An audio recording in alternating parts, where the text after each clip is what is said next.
start in the sense that... I call this meeting to order. Sorry if I woke somebody up.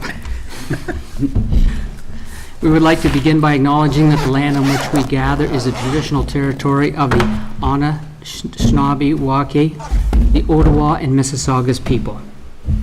Confirmation of the agenda that the Council of the Township of North Huron hereby accept the agenda for the September 6, 2022 council meeting as presented.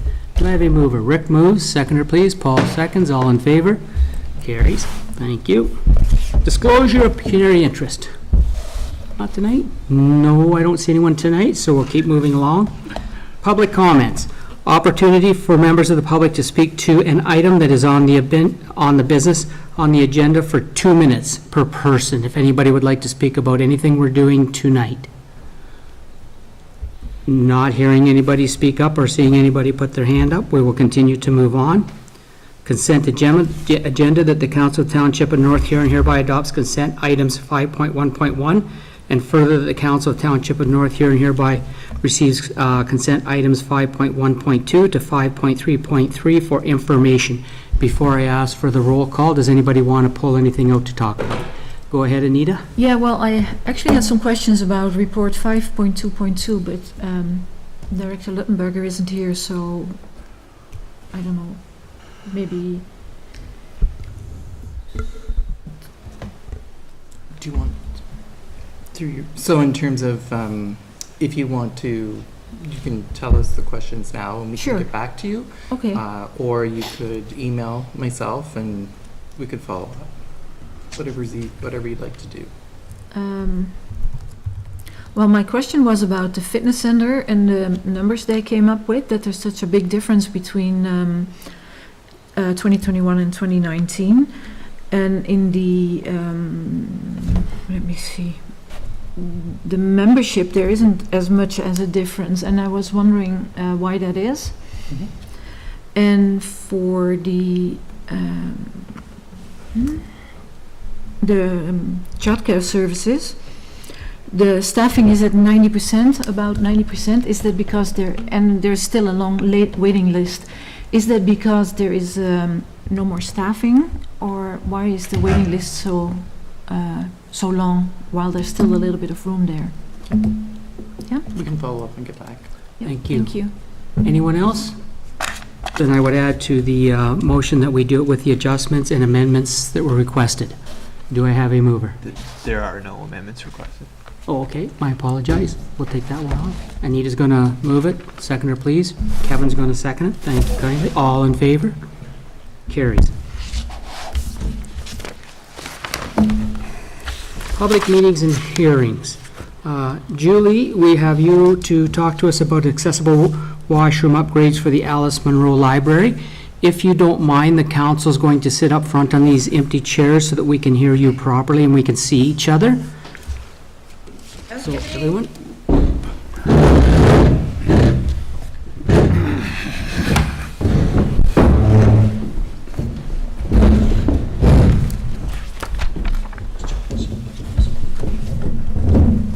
Yeah.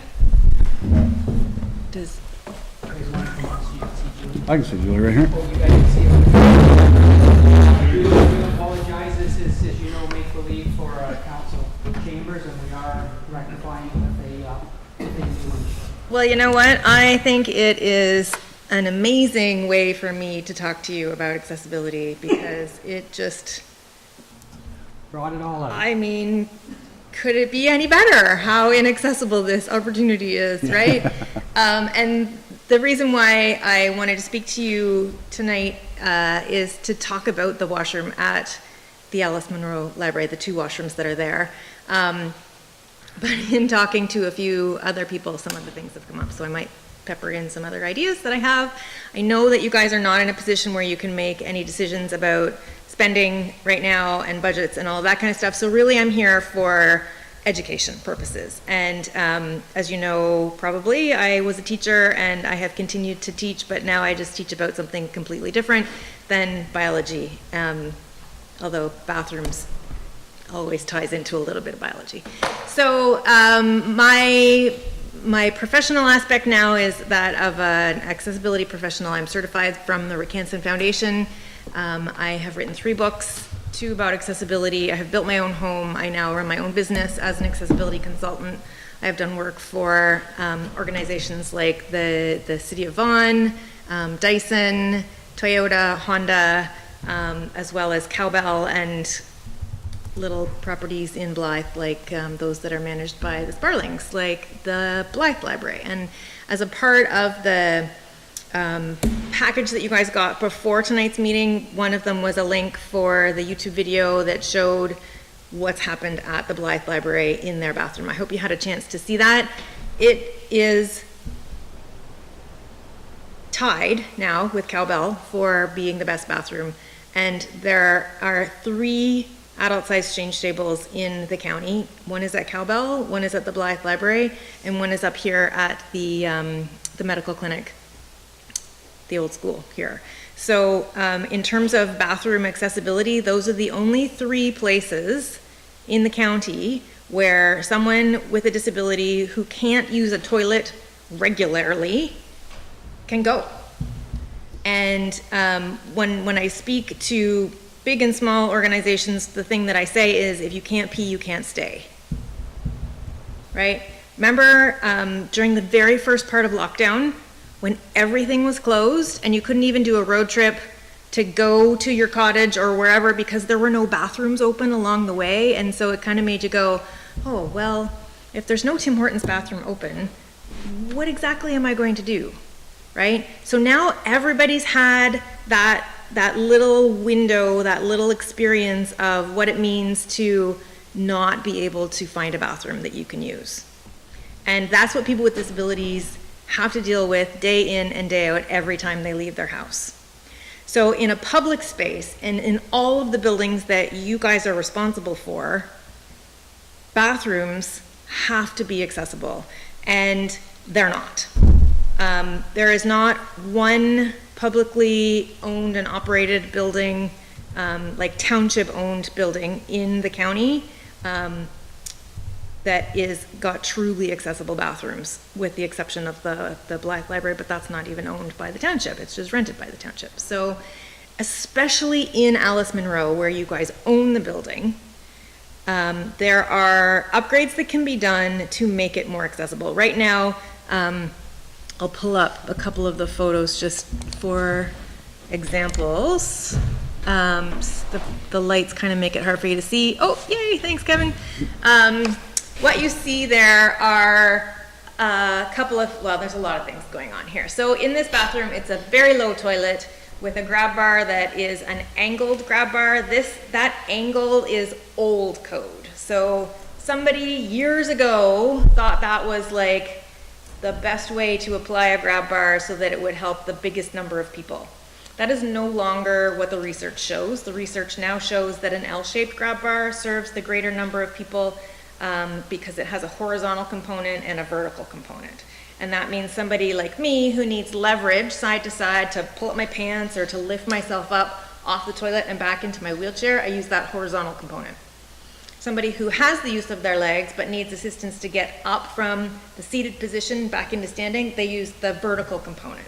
Okay, so that's the way that the grab bar now is in the code and is established by anthropometric data and all of that kind of stuff. So in terms of fixes, super easy way to fix that situation, right? Making sure that there's backing so that you can actually safely apply that grab bar. You replace the angled grab bar with an L bar. The giant toilet roll is like a beef that I have because it's always in the way.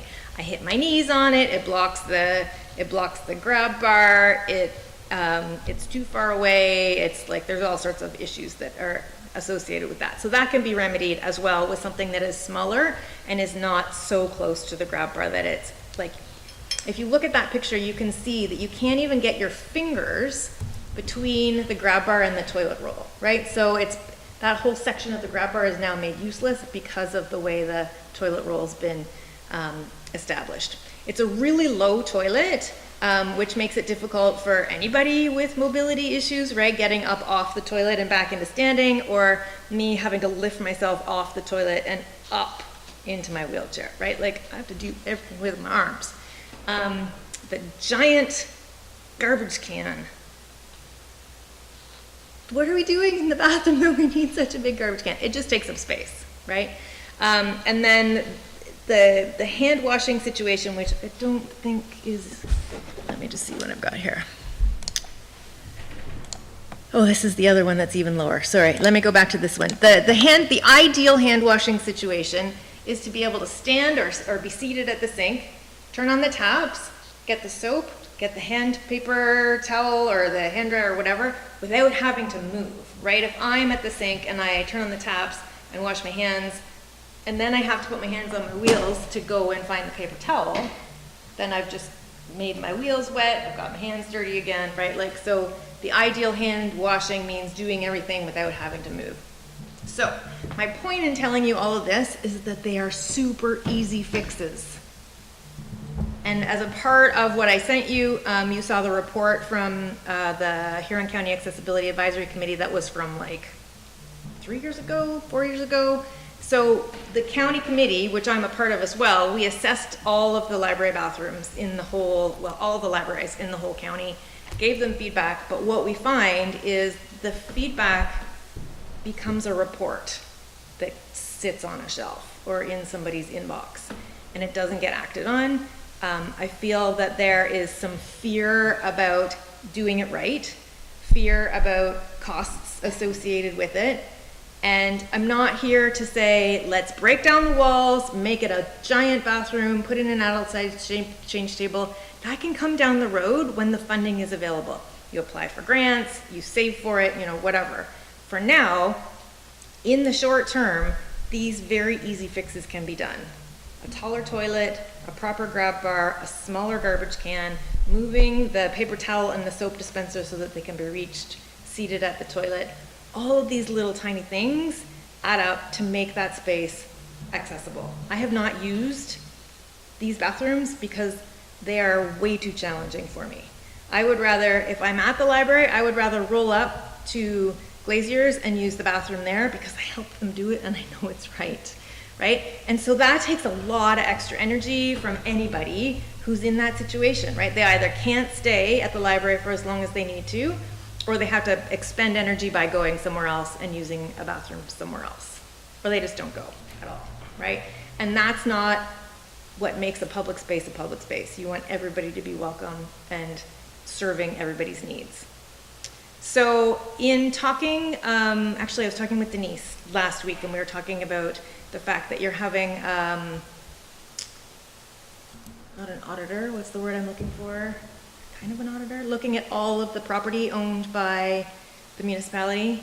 Building condition assessments? Yeah, so as a part of those building condition assessments, accessibility could easily be rolled into that if that person has the training that they need to look for it, right? So that's something for future council to think about, either going back to the buildings that have already been assessed or, you know, adding it into the work that is currently being done by that person in the assessments that they are doing. 2025 is not that far away.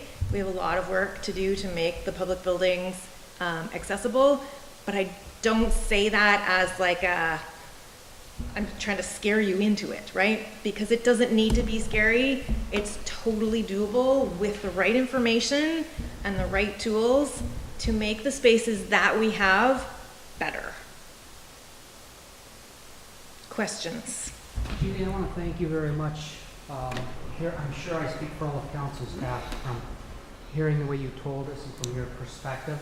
It sheds a whole new light on it. You're absolutely right. It's one of those things that in 1,000 other things going on at once, especially with COVID, I'm not using it as an excuse. It just flew by us and we missed it. But the way you've told us, and our staff is listening, and every counselor's listening, yes, you made that, it's easy.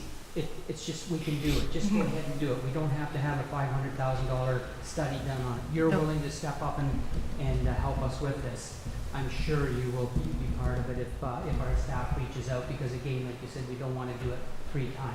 Yes. Let's get it done right the first Yes, time. absolutely. So I just want to say on behalf of council and staff, thank you very much for coming out.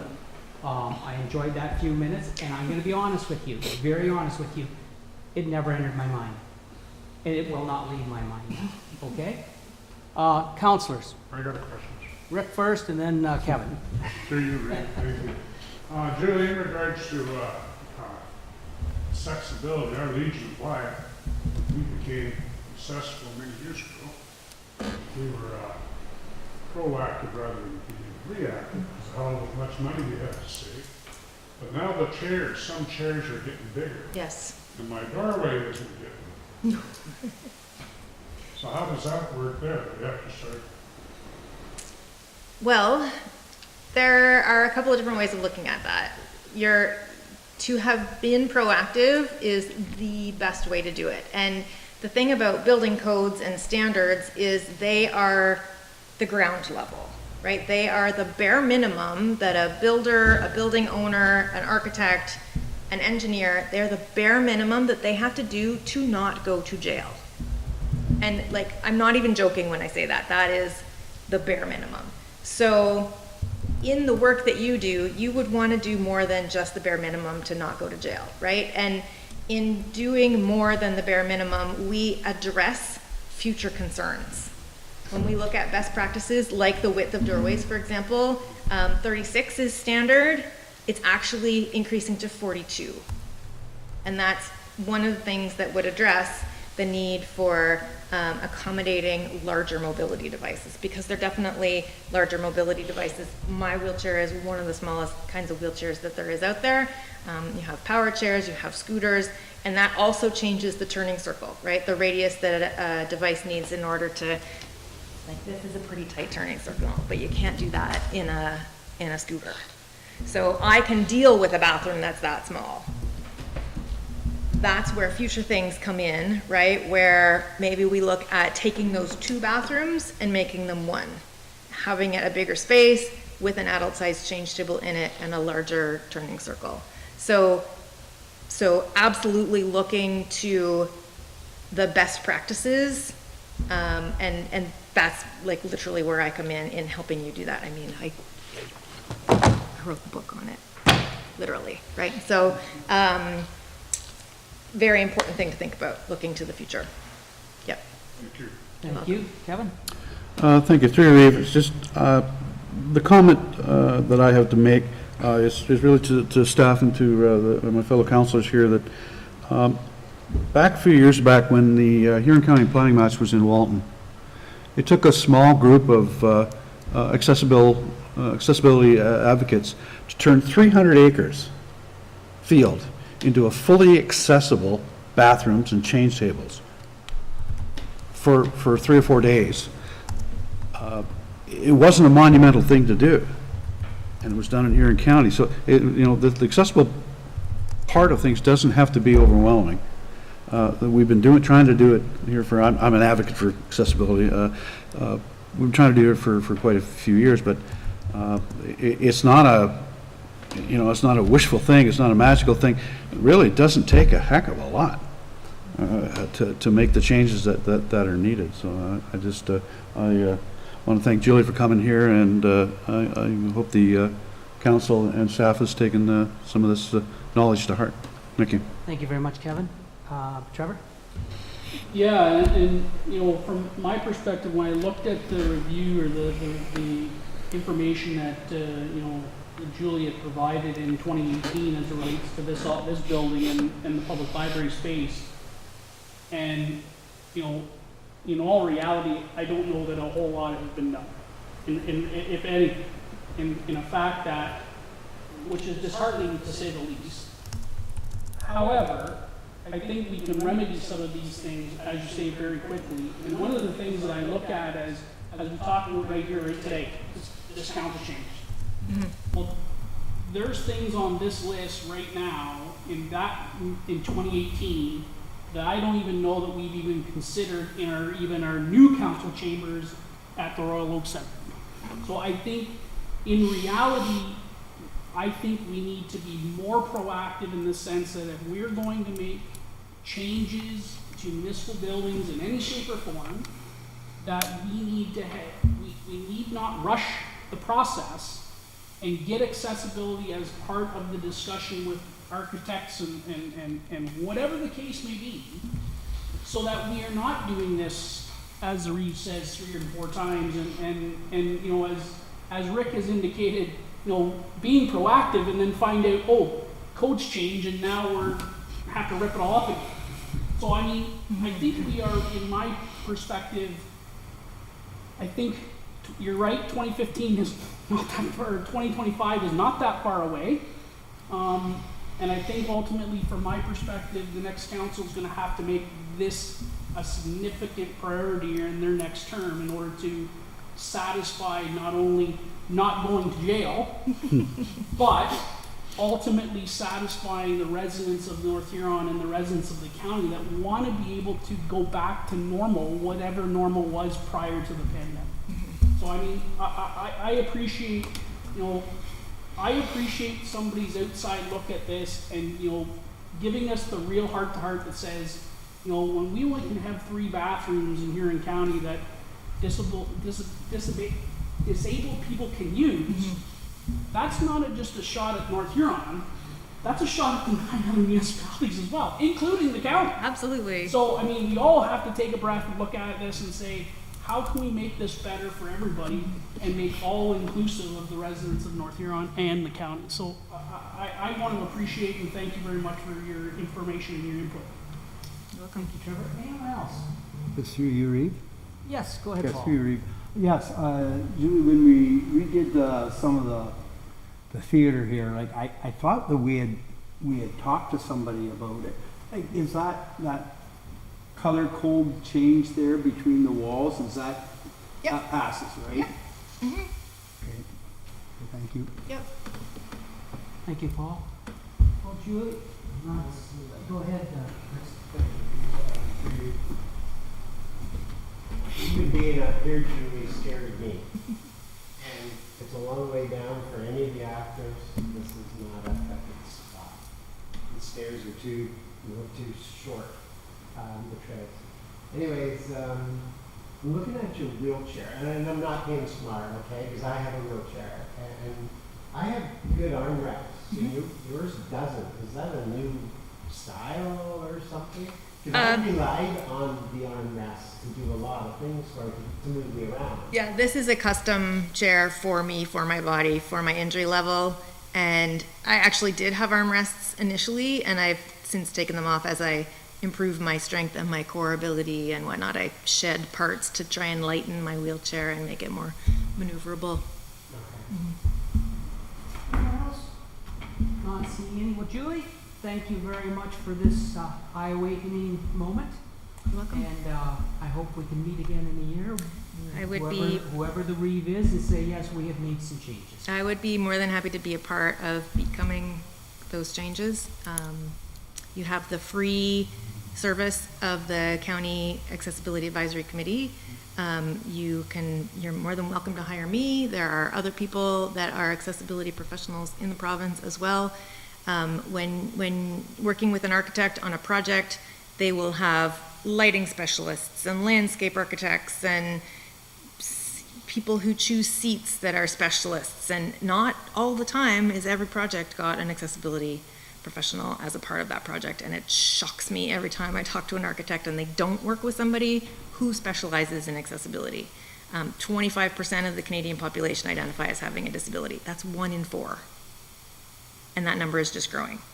And disability touches everybody at some point in their life. 100% of people will deal with a disability. So it's your job to see that those needs are met. And thank you for letting me be here and chat at you.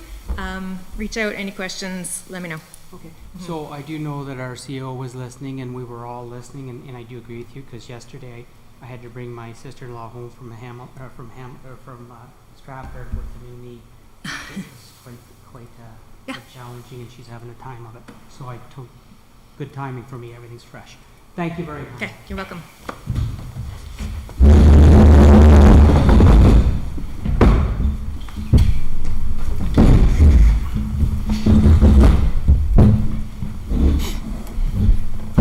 Oh, sorry. It's okay. Just leave it. Can't see that.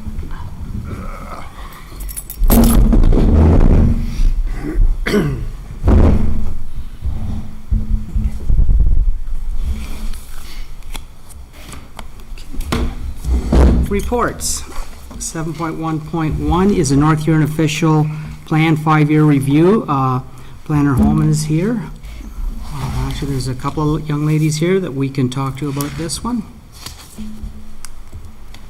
So before I call the motion, I actually had a few questions too, so if you girls don't mind.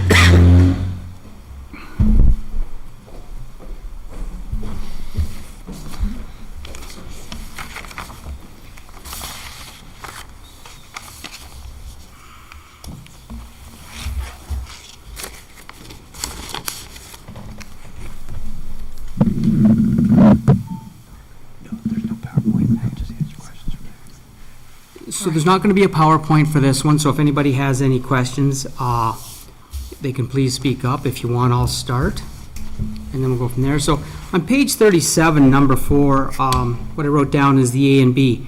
What I wrote down was I think it sounds like we're forcing somebody to do something. I'm not sure about the wording on that. So I'm just wondering, ladies, about that. So that's page 37, number 4, A and B.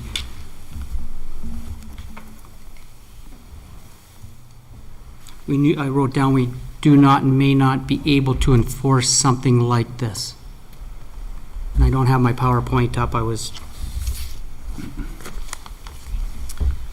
Okay, so page 37 speaks to the expansion of settlement areas. There's no 4 necessarily. Sorry, Denise, I think it's 37 on ours. I believe the question that is on 36, it's the efficient use of land. 20% of the residential development in a primary settlement area will be accommodated through intensification, and 10% of the residential development in a secondary settlement area will be accommodated through infilling. The part that the Reeve is questioning. Okay, thank you very much for the clarification. Through the Reeve, those are minimum targets established to promote and monitor housing intensification. So what we're saying there is that the goal, and again, 20% I would say is a very, very modest target, is to intensify within the existing built-up boundary and not to see additional expansions of settlement area, moving on to abutting farmland. Our goal is that we would like to make the most efficient use of the land and the existing infrastructure within a settlement area before moving out into other areas. So that's what the 20% is about. Again, this comes directly from the county official plan. So it is a requirement for the North Huron official plan to conform with the county direction. So that's where that wording comes from. Thank you very kindly. And Trevor, if you can stay and help me with this as we go through it. On my page 43, number 4, it was 15 units per hectare. Also comes up on page 45. Is 15 units crowding, or is it a decent size? Again, going back to where I'm going with all my questions are, if I was a builder going to buy 100 acres and I had 100 acres offered to be in North Huron, am I being stifled to the point where I'll go and build it in South Huron, or I don't care anywhere else in on Sound? So that's kind of where I'm going with this. So just if you could just let me know, is that really crowding it, or is that decent? No, if anything, again, I would say it's a minimum density target, so it's again on the lower side. What our plans used to state, a number of the plans in Huron County used to have maximum density targets or maximum density allowances. We've recognized that that's having a negative impact on the housing supply, and so we're shifting it from a maximum mentality to a minimum. So again, 15 units per hectare is still considered to be quite modest in terms of a minimum threshold, and we have not received any negative impact or negative feedback from developers in the area in regards to that target. Thank you very kindly. I'm now going to skip over to page 53. It's 6.4.3.2.5. Number 4. I believe this is the one I talked to you earlier about. We don't have an agreement with Central Huron, and we supply them with water sewer. We have an agreement with Huron Kinloss supplying one of our villages. We have an agreement with Morris Turnberry on the Belgrave water, and we do not have an agreement with them on the Wingham water situation. Four months ago, we sent a signed agreement with them, and I don't know why they're sitting on it. So my question to you is, I believe in there it specifies Morris Turnberry. Should that language not be changed to all municipalities around us that we're dealing with. Did I get that one right, Trevor? Is that the one?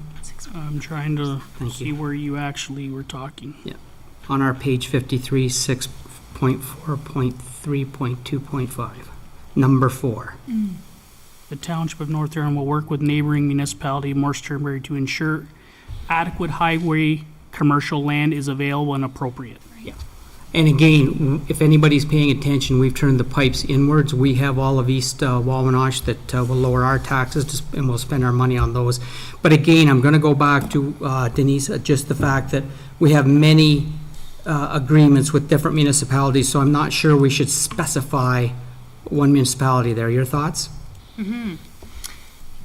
Yes, so that's a previously existing policy that spoke to the Township of Morris Turnberry. So we were just correcting it because they're referred to as a municipality and not a township. But I see the point for sure. And because this policy is under primary settlement areas for highway commercial, we've now, we've introduced a highway commercial policy in that area that would be cross-border with Central Huron. So point very well taken, and we will add in a reference to Central Huron as well. And don't forget, we also have Huron Kinloss that we're dealing with too in the White Church community. So there's a few of them there. Right. But yeah, but I mean, in the context of this though, it's only in the context of primary settlement and highway commercial policies. So we're not gonna have a highway commercial policy in the settlement of Huron Kinloss potentially. I mean, I think we have to just make sure the policy reads to it how it incorporates municipalities as it relates to that policy, not necessarily just because we have an agreement with them doesn't mean we're going to have a policy with every municipality. I just want to be clear moving forward that the City Council has really changed the landscape in North Huron and with other communities, so I just want to make sure we're, again, like the previous conversation we had, let's not do it 3 times. I just want to roll on now to page 54. The electric chargers, if I was, again, are we getting into a situation where we're forcing somebody that wants to come in and build, whether it's a strip mall or a new grocery store or whatever, are we saying to them they have to have an electric charger? Going back to the fact, then again, that I'm sure someday electric chargers will be like gas pumps now, somebody's going to make a living off them. So are we, again, putting ourselves in a situation where we're asking for something another municipality would not ask for, therefore hindering growth? It's the electric charge ones. And again, Trevor, we're on page 54. It's page 54, 6.4.3.2.5, number F, or number R, I mean, sorry. Yes, thank you for the question. So the electrical vehicle chargers, as outlined in the policy, would be implemented through the zoning bylaw. What we've discussed at the department level is that there would be a minimum threshold for the size of parking lot before it would apply. So if it were something of a small nature, we would certainly not be requiring it. It would only be for a commercial lot, let's say, for example, that required over 40 spaces, just as a number, then there would be a requirement to have a certain number of electrical vehicle chargers. I will say that there is an electric vehicle charger program being rolled out across the county right now. We do have some being installed in Goderich, for example, and that is through a private that is on the Canadian Tire property there. So again, appreciate the question. We certainly don't want to put anything in that will be restrictive, but at the same time, we do want to ensure that our communities are prepared with the infrastructure to support some of these newer initiatives. So I wouldn't want to venture to say what the exact provision would be here tonight, but I will certainly take the comment that we don't want it to be prohibitive or restrictive to a new development. Yes, because in all honesty, if every community in Huron County were to implement this, I'm all for it. I think it's a great thing because we're saving finally starting to save the world as we know it as it disappears. But I just don't want to lose out on a Loblaw store or go somewhere else because I had to tell them they had 10 electrical chargers in that they have nothing to do with in their line of business. Thank you very kindly. I just want to slip right up to page 90 now. And in this one, I was just curious of why on 10.2.2, it says, why do we only have pointing to wineries? So we're talking about the food industry and helping the food industry. And we specifically say to help a winery? Why not a winery, a dairy, a butcher shop, et cetera, et cetera? I'm just not sure how winery got in that place, if you don't mind.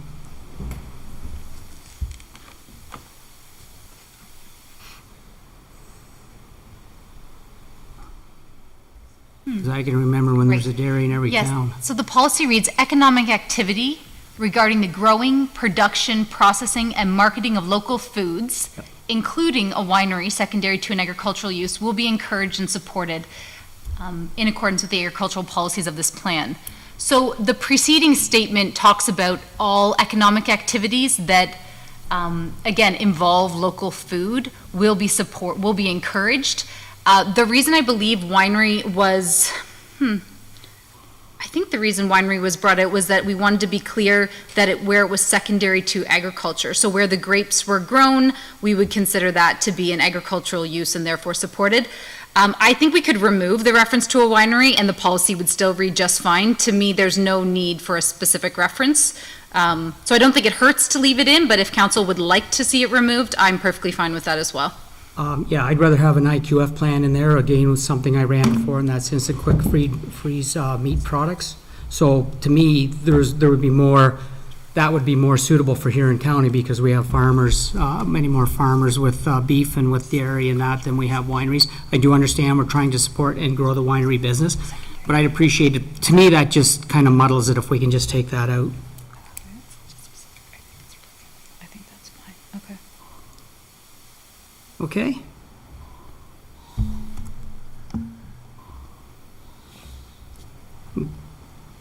Are you good with that? Mm-hmm. Okay, thank you. 10.2.3.1. We have Economic Development Committee on there. I believe we should be having the Economic Development Department or person. I'm not sure how the CEO would like that put in there. But we're referring in a 5-year official plan. We have taken, again, these are steps that this North Huron Council has taken, so we have taken the step of hiring an economic development person and created that position. So just asking you if that wording should change to reflect that.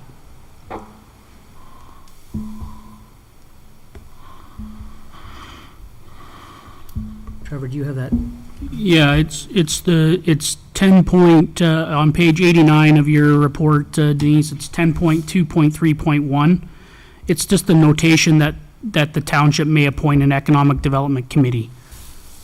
So I think that what the Reeve is questioning is, now that we have an economic development officer, do we necessarily need to indicate that an economic development committee needs to be appointed? I mean, I will leave that up to the Reeve to decide. I have my opinion on it, but I mean.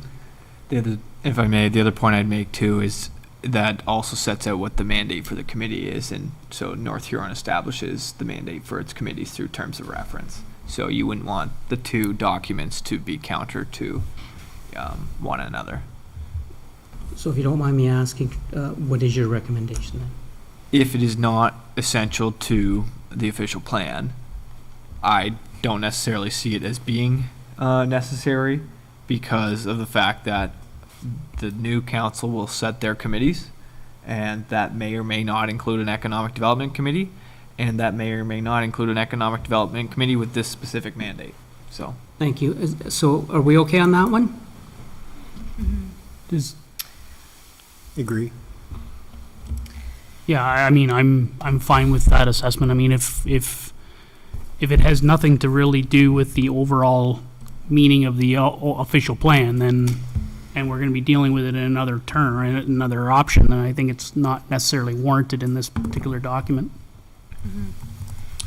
So typically, what we'd want to see in an official plan is that, we're considering all spheres of community sustainability. So the social, the environmental, as well as the economic, because many of the topics discussed in the official plan do cover all three spheres. And so I think that, as we read the provincial policy and whatnot, there are elements to economic development. So I'm just thinking here, you have on occasion had, and I'm trying to think of the economic development committees in Blythe, and if some of those have had mandates from the township or if they've been more community-led groups. So I think what this is trying to say is that where you have a committee such as, let's say, the BIA, that we would, value their feedback through the rest of the lens of the official plan. I could certainly take out, though, the mandate of this committee will be as follows, and just leave it at that, where this committee is responsible for coordinating economic development activities in the township, and may from time to time, develop plans which this plan will have regard to. So for example, let's say you do a strategic plan as a council, that we would like to ensure that anything that's within that document isn't contrary to the official plan. Basically what it means is that these documents should speak to one another. Does that sound reasonable then? If I remove after the mandate of the committee will be as follows, if I remove all of that but leave the preceding statement? So just, if you don't mind, read back to me what you would be leaving. So what I'm hearing that they would be leaving is the township may appoint an economic development committee. The committee will be responsible for coordinating economic development activities in the township, period. Good with that, guys? Not really. Go ahead. Yeah, through you, Reeve. It is, well, it says may, I give granted to that, but it's kind of dictating that every 5 years we're to have, every council's got to have one, and it made sense presently, and in the last 4 years it made sense, but in the future, we hired somebody, and that's part of that person's job. And do other municipalities have, outside of Huron, because it sounds like they're all made to do this, do they have a committee? And I don't see why they would need a committee. It's their job. Many do, including the county itself, has an economic development Oh, I know that, department and an economic development committee. So I just was trying to answer the questions to that. Go ahead, Anita. Yes, is it an option to replace committee with municipal department, economic municipal department, and That means staff, that though. means And that is what we that's have. the economic development officer, the BIAs, and everybody who works towards the economic benefit of the municipality. Is that something you can do, or that doesn't work? So we do have an economic development department because we actually have 2 employees. I'm just going to turn to the CEO and ask his thoughts on this. As far as, The reading of how that reads moving forward, would it be better just to have, and with the possibility of having a committee? Right, so you're not having the committee if you don't want the committee, because we know right now that we have spent money on and we've done something that was never done before. Again, we have an economic development department. So if I can get your thoughts, and then Trevor wanted to speak. yeah, I think in terms of, it says the township may appoint an economic development committee, so there's certainly no obligation. But in the event that there was to be a committee, going back to Denise's comment in terms of the intent, I think, as I understand, in terms of ensuring that the work, I'll call it, of the Economic Development Committee, should a committee exist, would have regard to, that the official plan would have regard for the Economic Development Committee's work and vice versa. But in terms of the mandate, I agree in terms of going back to the clerk's comment, in terms of that establishes the mandate of the committee, and I agree that that should be removed because the direction of the Economic Development Committee will be determined based on the priorities of the council of the day. Thank you. Deputy Site? Yeah, and I think ultimately, from my perspective, when you look at 10.2.3, it really looks at the policies of economic development as a whole. So, I mean, when or if an economic development committee was established by any committee, council, whether they do or they don't, I think the intention is, as Denise has indicated and as Dwayne and the clerk have mentioned, is that those terms of reference need to establish some type of link to this document. And when we talk about land use planning, heritage preservation, all those types of things, the terms of reference is going to somehow acknowledge that there is things that they have to be careful about when they're talking about economic development and those types of things. So in my mind, you yes, as Councillor Palmer has indicated, we have an actual department now, in essence, outside of the CAO's office. They have a mandate of, for the most part, doing a majority of what economic development is in the municipality.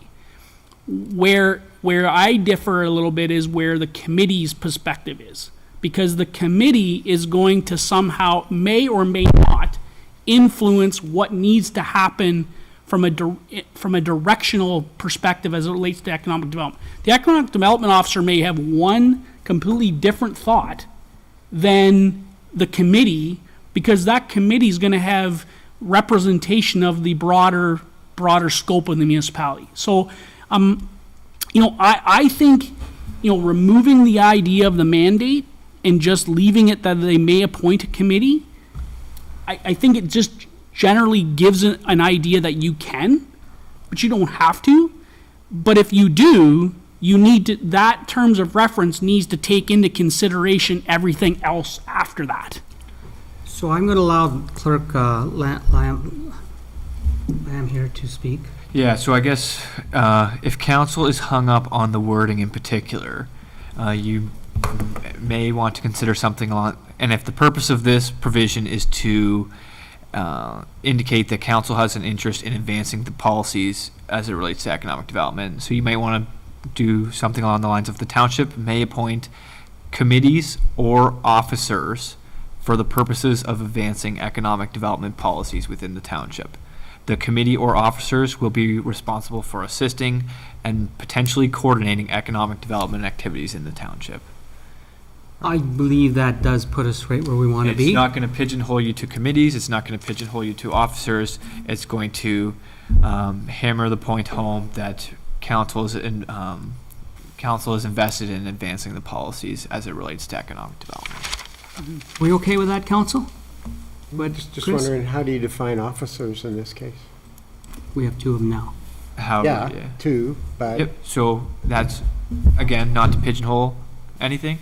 That's up to council as how they want to. My definition of it would be the Say appointment of an staff, economic but, development officer. I would just say staff. But Yep. And for sure, that's not going to, in reality, change anything to the intention there. So the township may appoint committees or staff for the purpose of advancing the economic development policies of the township.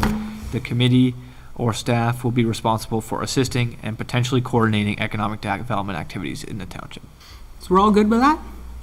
Denise, can we make that change, please? Yes, thank you very much. Okay, I'm just going to go to 10.5.3.6. This is about the airport land. Again, not picking on Morris Turnberry, don't get me wrong. The airport never was in North Huron. Never. It was always in Morris Turnberry. We have sold the airport and we have sold the land around the airport, and I think the deal is done on the 25th of December or something like that. I don't see any reason for that part of this to even be in our 5-year strategic plan. That should be in Morris Turnberry's 5-year strategic plan. They didn't want to support it. They didn't want anything to do with it. They didn't pay for it. It's fine. They can not take there that. anymore. So Yeah.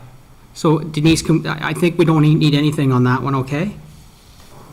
Unless you've got a reason. So the reason it would have been put in is just that so around an airport, there's a certain protection around the approach for an airport to ensure that there aren't any buildings of a sufficient, or of a height that would be problematic, for example. Yep. I would want to double check that area doesn't actually extend over into North Huron. It's actually why I think that policy may be there. So with council's indulgence, I'd just like an opportunity to double check that. If in fact it doesn't cross over into North Huron, I would be fine to remove it. If it does cross over, then I would suggest it would be appropriate to keep in there to make sure that all future development still considers the airport while recognizing fully that it is within a different municipality. I absolutely understand what you just said because we went through that when we developed the airport years ago. You're right, somebody could put a 15-story building right across the airport, stop the planes from coming in on our side of the road. Kevin? Through you, Reeve. Yeah, I believe we had the conversation with the adjacent municipality that the airport is in, and they would not ensure that there was nothing built at the ends of the runway, a silo or a barn. They would not put that in their their wording, so I don't see why it would be required to be in ours. Denise, that was less than a year ago that conversation took place between Morris Turnberry, North Huron, and they refused to do anything, support in any kind, way, shape, or form the airport. So having said that, if you want to just review that and make sure that we're all legal and doing it properly, I would appreciate that. So just to clarify, I am looking at Appendix 10 of the Morris Turnberry zoning bylaw. They have had height restrictions around the Richard W. Levin Airport for a number of years, it appears. It clearly has protected that airport for the last number of years. And again, this is regulating maximum height restrictions in proximity to airport operating areas. I can confirm that the area of interest does extend into North Huron, and so that's why I'd like to leave that reference there, so that, again, we continue to protect it as they have with their existing planning documents. Denise, I'd like to thank you for that information, and you're absolutely right. You've brought it to my light that what's going on. And as Kevin has spoken about, you may want to touch bases with Morris Turnberry Council, because we did less than a year ago, so maybe they don't know that bylaw or what's going on with it either. So you may want to bring them up to date on that one. But after the explanation, I totally remember and understand, yes, somebody could build a believe it or not, somebody could build a 17-story building there, or 7-story building there, and the planes can't land. So yes, we should adhere to that. I'm fine with leaving that in if council's fine. It's just to stop us from building, which is funny because really it's Morris Turnberry land that's in front of the airport on our side too. But I'm still fine with it now that you've explained it. Go ahead, Kevin. Through Reeve, question to Reeve and staff, were we not indicated as staff as to when we were searching for more commercial space, we were denied space on our side of the adjacent property for commercial purposes? Yeah. So we can't build on it. Nobody can build on it. What's the sense of having a height restriction of what goes there? It just kind of sounds redundant. If it's a floodplain and no one can build there. I have a feeling on our side we're leaning to more, and Denise, help me out if I'm wrong on this, but it's more to insurance and stuff like that. We don't want in future, because we've all seen what happens, we don't want a future council making a decision, and if it's not in writing that, there's an airport on the other side, and whether Morris Turnberry has it in their bylaws properly, I don't care. We are talking about, Denise, we are definitely talking about the land that's owned by North Huron, because remember, the front side of A2A is not owned by us, it's owned by Morris Turnberry, and that's on the north side of the highway. So that the airport's on the south side of the highway. On the north side of that highway is Morris Turnberry land. Behind the Morris Turnberry land, so pretty well to the high school then, is where North Huron starts, that type of idea. Mm-hmm. Okay. Yes, I can confirm it's the approach surface and the transitional surface, east to west, is all contained within lands within the municipality of Morris Turnberry. It's the outer surface, which is a buffer of 4,000 meters or 4 kilometers that then takes into lands within North Huron, including all of Wingham. Yeah, and I do remember that from 10 years ago. So Kevin, I would suggest we just leave that in there, because I believe that might even be an Ontario or a federal law that we're abiding by. That's not a local law. Okay, anybody else? I've got, Yes, my friend, you can talk now. I'm done. all right, you're finished. are I'm you? done. All right, I've got two thoughts, Denise and Hannah. Allowing for 2 additional residential units with a house in Wingham or Blythe or wherever, it seems a lot.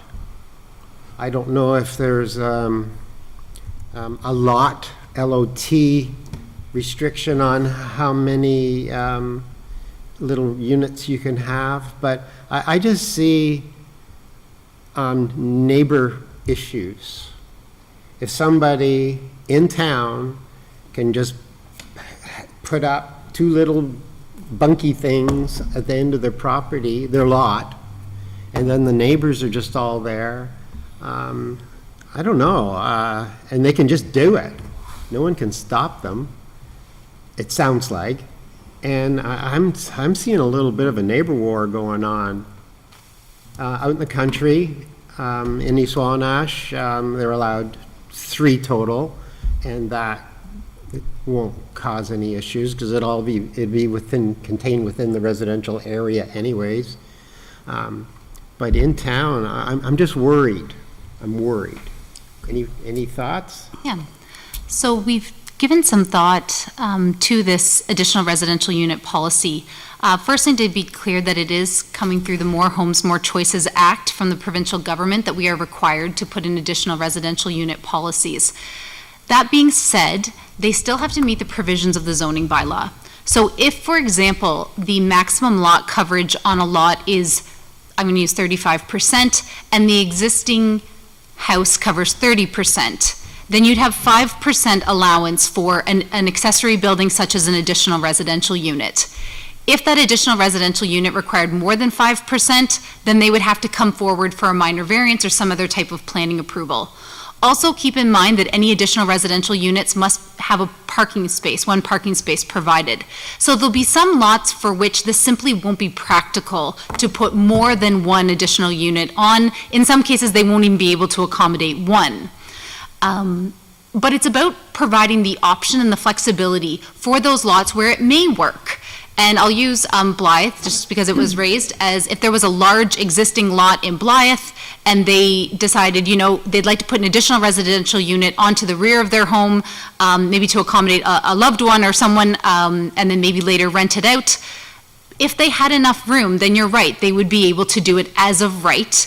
And this is about creating more flexibility in the community to accommodate more housing units, and accommodate a range of needs, right? So there'll be, whether it's someone for a physical or a social reason, for other reasons, it might be something that's more financially affordable. There's a lot of doors that can be opened with these additional residential units, which is why I think the provincial government felt so strongly and as mandated that we must put them in. Also, in response to some of the concerns you have about neighbors, we have created an additional residential unit how-to guide. This was created by our department. It has a number of checklists of things to think about that you won't find in a zoning bylaw. Things about drainage, thinking about how you might orient a light fixture, how you might, integrate this in your property in a way that doesn't require you to cut down any, large mature trees. So we've really tried to think about some of those neighborhood compatibility issues and put a list of best practices in the additional residential unit how-to guide. I would also finally submit that to council that we have had the implementation of this policy in the town of Goderich for the last number of years. They have had a number of detached additional residential units integrated into properties. And so far, the report back from the chief building official and the planner there is that it's going very well. This isn't something that will work for everyone, but for the handful of people that it does work for, we'd like to make it that option available. Okay, Chris? Yeah, I hesitate even saying this. It's word meaning that I don't care for. You've eliminated the mention of complementary. This is within a town, urban setting. You've eliminated complementary to existing residential units. You've eliminated that. Shall be considerate and sensitive to the image of the area, of the neighborhood. And, it's got to be compatible in scale, height, and character. Instead, you threw in the word probably Toronto, I'm not sure. But context of the surrounding area. What does that even mean, context of the area? I can guess, but it's not well said.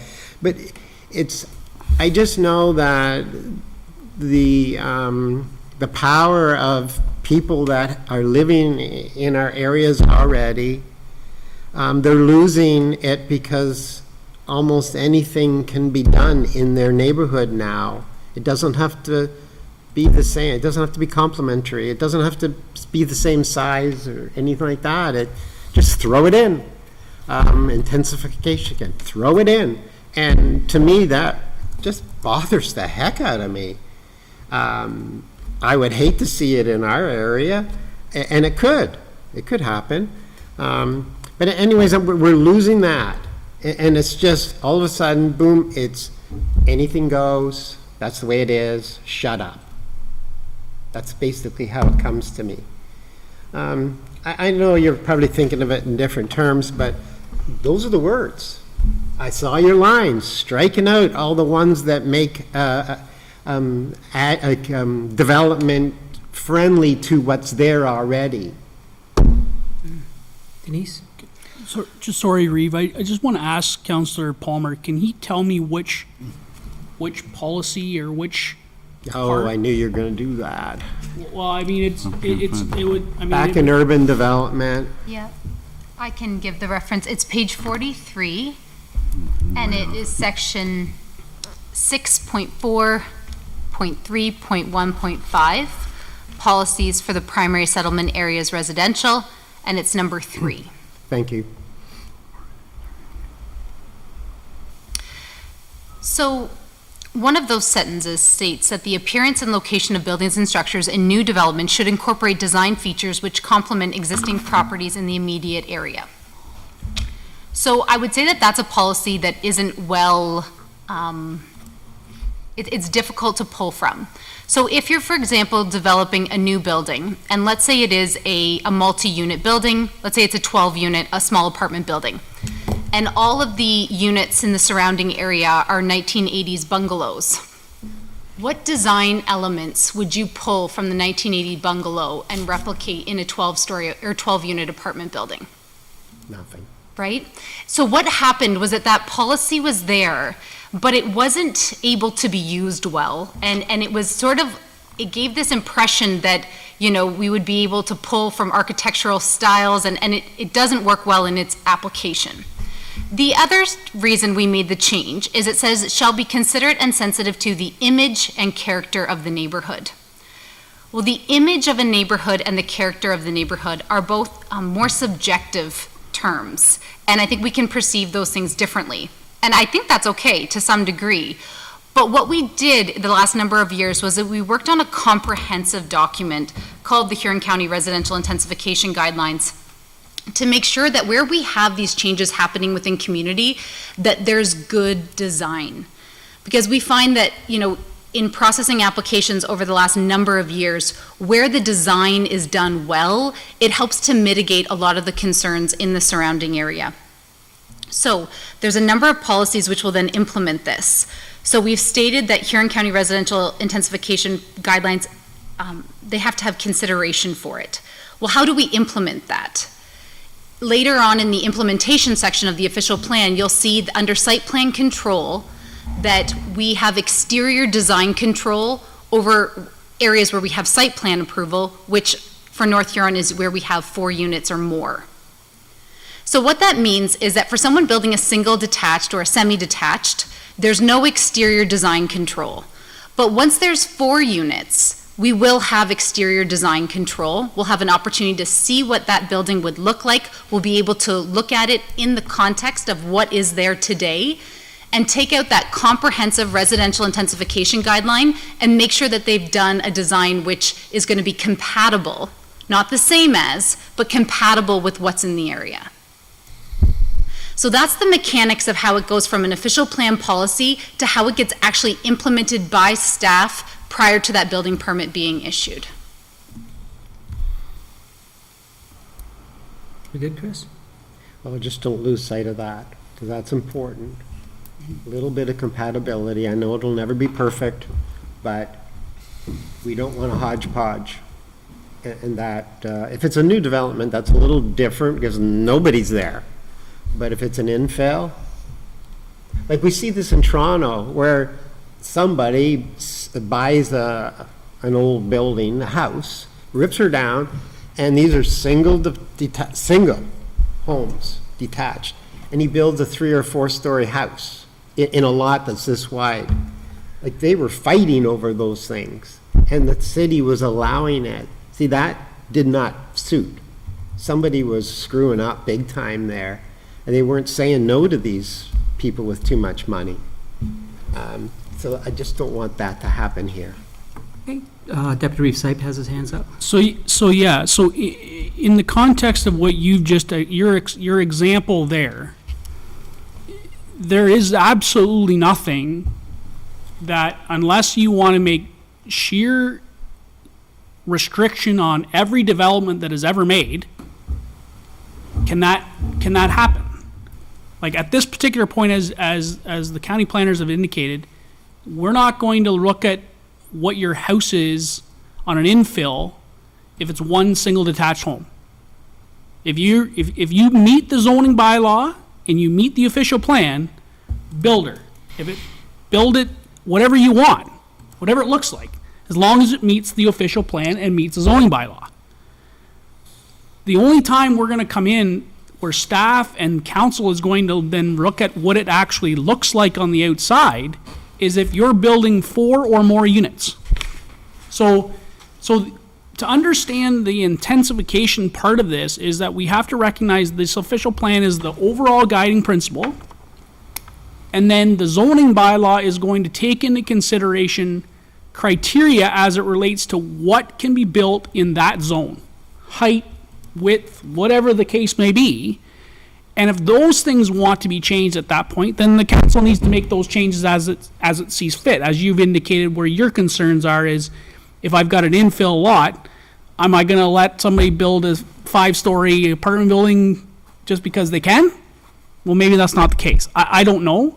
But we have to recognize that this is giving them guidance as to what is the benefit of the majority of where we need to see and policy statement.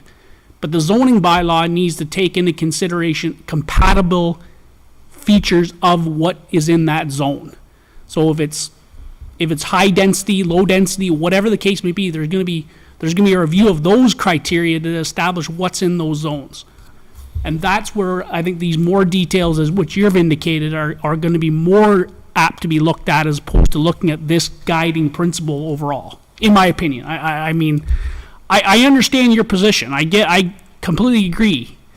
But I honestly don't see us having that issue in our settlement areas today versus the infill issues that they have in the greater cities that we have at this particular point.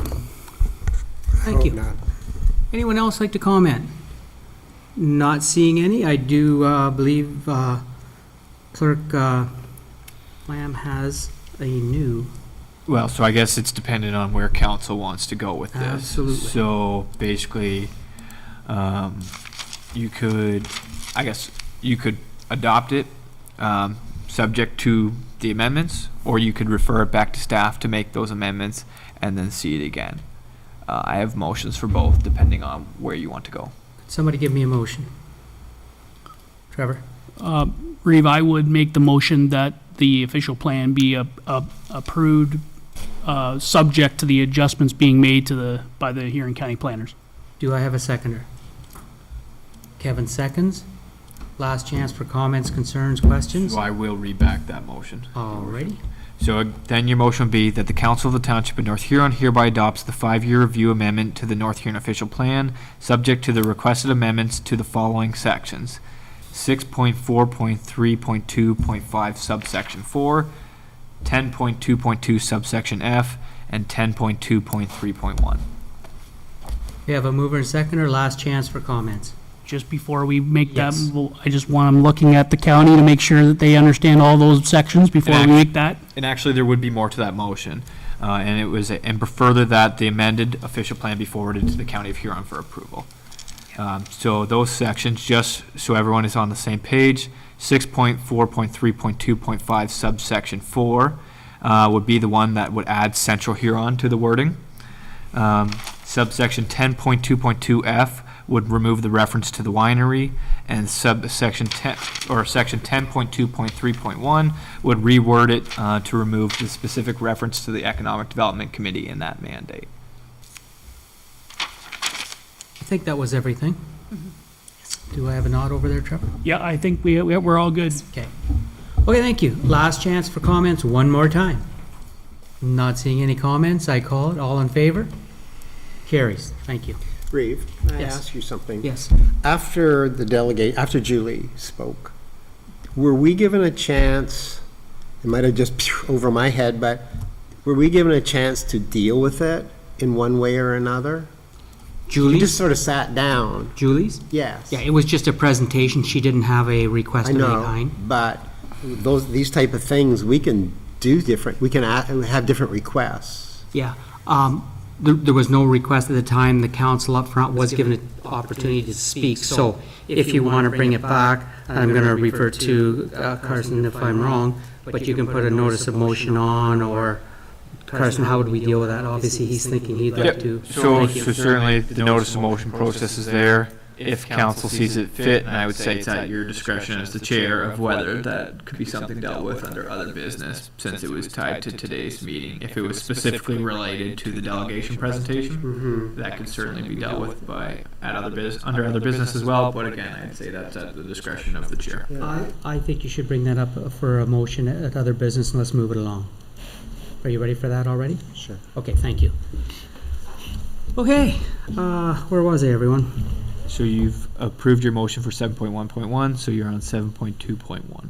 Thank you. This is the 2022-18, Section 357 tax refund. That the Council Township of North Huron hereby receives a report from the interim treasurer dated September 6, 2022 regarding tax refund under Section 357. Brackets 1, brackets D, brackets I of the Municipal Act in the amount of $580.03, and further the Council Township of North Huron hereby approves adjustments for the collector's roll as recommended by the interim treasurer in the report dated September 6, 2022. Do I have a mover, please? Paul moves, Anita seconds. Questions, comments, concerns? And so maybe, if I may, your worship, just under the legislation, there is supposed to be an opportunity for the applicants to speak to the applications. However, given no one there, it's just important to note that the applicants were provided with an opportunity to speak. Thank you very much for keeping me in line. And you are right, we do follow procedure. Okay, I think I have a mover and a seconder. Questions, comments, or concerns? Yeah, just a question. Yep. Sure. How close are we to our $30,000 budgeted? We got lots of room, right? Oh, yeah. I'm thinking Oh, that. yeah. I just wanted to hear it. Yeah, obviously, myself as the CAO didn't write this report, but based on the amount that would be adjusted to the collector's roll, I think there's... We've had 2/3 more or whatever. We're good. All right, just wanted to know. Yeah, based on my regular reminder, I don't think we've hit $5,000 yet. No, I don't think so either. All in favor? Carries. We have no rec report, no public works report, no fire report, office of the CAO. This is the expression of interest of the Huron County mural project, Wingham location. You all see the motion before you. Do I have a mover? Paul moves. Do I have a seconder? I have Chris seconding. Questions, comments, or concerns? Go ahead, Kevin. Through you, Reeve, I'm in full agreement with and looking forward to the artwork in the installation in this report. I just caution that the executive involved in the recommendations and the implementation of this take in community groups and the full report, and not run into problems that we've had with putting up a art installation in Blythe without full consultation and the acceptance. So I just... Well said and well heard. Duly noted. Did I have a mover and second? Anyone else like to speak to this? Not seeing anyone, I call the motion. All in favor? Carries. Correspondence, BIA Board recommendations, Ontario's West Coast Signage Program, and in-road flexible speed signs. I have it written down here that we should suggest that we have a motion to refer this to staff to gather information. So can I have a motion for to refer this to staff to gather information? I have Rick moving. Seconder, please. Trevor's going to second. Let's have a conversation now. Go ahead, Kevin. And then you, Chris. Thank you. Through you, Reeve. We take reports from and recommendations from different committees and their requests to pass it on to other levels of government. I just want to remind everyone that this is a board recommendation. This is not a community recommendation. This is not a safety concern brought up to staff by citizens. This is strictly a board recommendation, and I think it needs to be treated in those manners that sometimes they don't completely co-align with residents' feedbacks. And just keeping that in mind, that this is just a BIA requirement. This is not someone's reported near injuries or misses or this or that. This is just strictly the wishes of a committee going forward. I have no problem with passing this along to Huron County, because they do control the spaces that they're requiring us to look at. But this council has in times past got caught just pushing something along from a committee that doesn't necessarily reflect all the ratepayers' requests. So I'm just going by on previous notions that we've got a bunch of brand new stop signs in town. No one was really aware of them coming into, and now they've got, you get the feedback from it afterwards, but that was also a wish from a committee to, that is a BIA committee, not a citizens group committee. This is a business associate committee asking for our support, which I wholeheartedly give to the business resort, but sometimes businesses need to stick to business and not to community policies. And I think this one kind of falls into that realm a little bit. I just wanted to make my voice clear on that.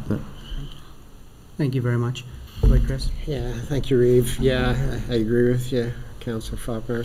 This is sort of on both sides of the fence. No comment on the first part. But the flexible signs, I've been thinking about them. On my way up to our cottage there, we go through Bruce County, and they're everywhere. Paisley's got them, and they've been run over 1 million times, so they're not a hazard to the vehicle or farm equipment or anything like that. But man, they grab you. Like, they make you slow down because all of a sudden you're funneled into a smaller area. It's a wonderful idea. I'd like to see Belgrave included, because it's a crazy place for speed. Belgrave is. Police are there often, but not all the time. As far as the farmers, they can run over them all they want. Still, up they come. They're terrific. And I just think we should ask the county, put them in, or they can do a study if they, I don't know if Huron County's got any of these yet, but Bruce County, all through it. Okay. So I'll speak to that, because Huron County, we did look at them, and we turned them down. They're a bit of a hazard, whether you're a bicyclist or anything else. They do make it so narrow. And again, the staff's going to go back and do a proper report and come back, but I can tell you right now, Bruce County is a real pain to drive in anything. They're all over the place. You can't see them at night. If you're on a bicycle, if you're walking, all of a sudden the car sees that, swerves to miss it, and the poor guy walking right there is gone. I'm not a big fan of them at all, and I've had to drive through lots of them. in my line of work. So having said that, it was Mayor Bernie McClellan that brought it up, that they're not a good idea, and County Council did agree, so I already know where that one's going. But we will do a follow-up as requested. Did I have that? Yeah, so your motion right now would read that the council of the Township of North Huron hereby receives the correspondence from the Blythe BIA Board for information purposes, and further that council refers the correspondence to staff for further investigation of the Ontario's West Coast signage program for the Blythe campground signage and the in-road flexible speed signs for Queen Street. So your mover is Councilor McBurney and your seconder is Deputy Reeve Sipe. Go ahead, Trevor. I just want to make sure that, though, is in essence, the second request is going, I mean, it's going directly to Huron County. Like, it's not, it should sit on Jamie's desk all of 13 seconds, because it's a county road.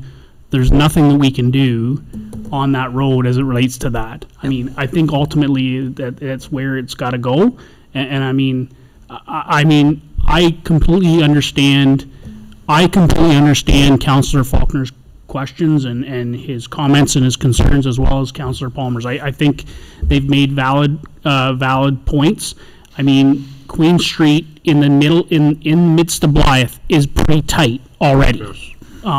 So, I mean, arguably, if it's going to make it even tighter, you're going to run into some other issues as it relates to snow removal and a whole bunch of other things. But I think those are things that the county needs to deal with and needs to bring back some, and not necessarily, and I think this is where I think sometimes gets the downside, is when this comes to the county, when we get this motion that comes from the BIA or whatever, it comes to us and then it goes to the county. The real issue needs to go, how does the information go back from the county to us to them? So that they understand where the arrangement of, or why they turned it down, or why they didn't like it, or whatever the case may be, as opposed to it just going into oblivion and nobody seems to know what the answers are. So I would hope that in conversation or consultation with Jamie as she sends this information to the Huron County, that we get some feedback as to relates to how County Council decides, what their engineer has decided, and how we can get that information back to the BIA so that they can understand as it relates to where the county's position is. I think that will help a lot of this discussion about, you ask a suggestion and you never need to understand or see why it is. I think it really needs to be a full-fledged, not a one-way communication street. It needs to be both ways. Thank you very kindly. Go ahead, Chris. Yeah, just a sidebar to it. Villages they do it at the beginning of the village and at the other end of the village, not through the village. Pardon? Go to King Carden before you say that. Well, that's how you can be smarter, okay, and being aware of walkers and biker guys. But if you just do a couple at each end, it grabs you, it slows you down, and then you're just plotting through town, as you should. Yep. So there's a way of utilizing it, that's all. And it's upsetting to me that the county just, psst. Absolutely. The staff will bring a report back. I have a motion on the floor for that. Yep, so there's a motion on the floor. Mover and seconder? Yes, you do. Anyone else like to speak to this? Not seeing anyone, all in favor? Carries. Thank you. Okay, the Reeves activity report. I just want to touch again on the Leland and Thor Vance Fund. We're taking applications in now through the Economic Development Department on our website here in North Huron, and this is for the recreation. North Huron can be funded for anything they want to do with recreation through this fund, and the closing date is in October 7th. So if anybody wants to get on our site and ask for something, we had a little boy up here wanted to do a skate park. If somebody get a hold of him and let him know this is the way to start it, that's where we should go. Kevin, did you have a question on that? Yeah, I just wonder, is that geographically just existent within the municipality or the town of Wingham? Or is that, you mentioned North Huron early when you stated, and I just want to know if that recreation is available to North Huron, or is it that, I don't care, I think I know the answer, but I just want to make sure that you're Yes. having a clarification that it's, I do appreciate that, and it's Wingham. But having said that, if somebody from Wingham had to use the McDonald House in London and take their family down there, I would consider that Wingham. If somebody was used arena outside of town, and again, I am only one of 4 people that will make the decision, and it's not Bernie Bailey, it's the Reeve ship. When you're the Reeve, you will make these decisions. I think our group that's sitting there right now looks at it that, although Leanne Thora said Wingham, there's a lot of things that can be affected outside of Wingham that Wingham people use, therefore you really are justified by, they want it for Wingham residents. Wingham residents do use facilities other places. I don't make that final decision, but I just put it out there to the public, do not be afraid to ask. Okay? Thank you. Thank you very much for that question, Kevin. Okay, I guess, just a couple things I want to say. I guess the gates have closed. We made it through. That comes from a previous conversation we had years ago. Everything is done as far as our journey here as a council. I think we did a great job. I want to appreciate all the support you've given me through the 4 years, and we'll see what the next 4 years have to bring. I think that's about it for me for this time. So, council members, anyone that sits on a committee that would like to talk about a committee? No committees. Oh, Trevor. Yeah, I just want to, the Wingham Community Connectors is still continuing to do their work. That group is having a volunteer fair on Sunday at the Knights Columbus Center from 11 till 4. There is going to be, we're having a meeting tomorrow night to finalize how many tables we have. I'm expecting a full 30 tables, if probably not even more than that. I think in essence, the real concern has been from the committee is how do we ensure that the residents are aware of it? So, I mean, as I've provided the committee my analogy, as relates to when I was on Homecoming, you can advertise, speak for it for 3 years, and you will always find that one person that says, oh, it's Homecoming? So it doesn't matter. I think ultimately it is going to be in conjunction with the United Way. So, I mean, United Way are doing their kickoff as well. And I believe there was some, I know there was some radio advertisements done today. So I am appreciative of, Scott Miller, and the United Way for what they're doing to support that community group.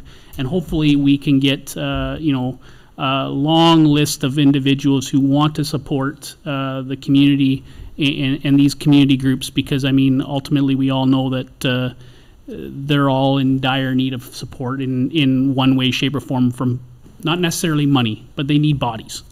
So I want to take that time to provide that update from the committee, the Connectors Committee. Thank you kindly. Anyone else? Go ahead, Chris. Oh, maybe I'm more under comments, sorry. Okay, let's move on. Unless there's a committee comments, we're going to go to comments. Start with Chris and over to Paul. Please correct me if I'm wrong.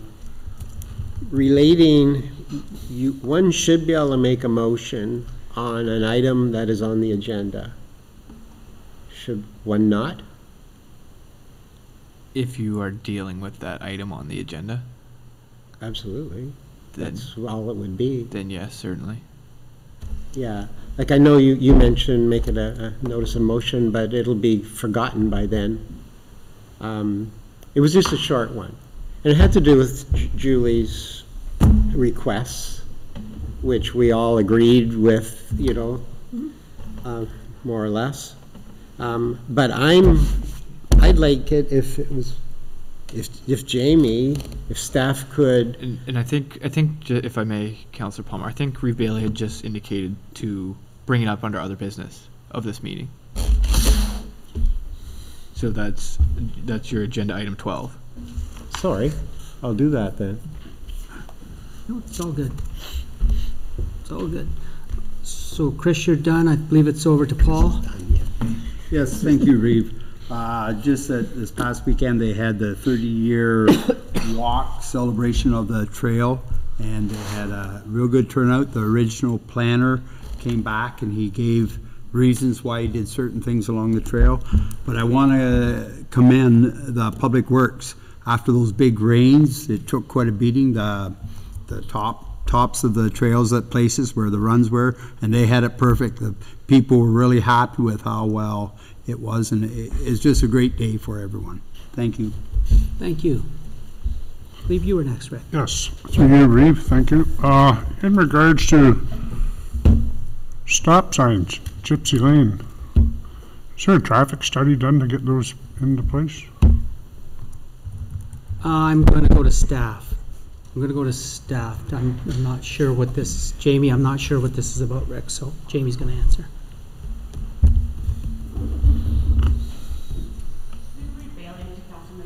Yes, it was in my previous report, the traffic and parking bylaws.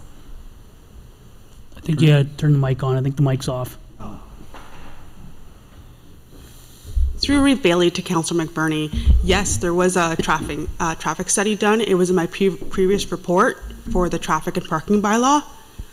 Okay, thank you. And to add to that, we got concerns on Wellington Street, and I was told there needed to be a traffic study. And has that one been done? No, it has not. I wasn't aware that there was traffic issues on Wellington.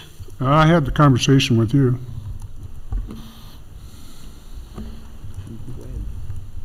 Some time ago. My apologies.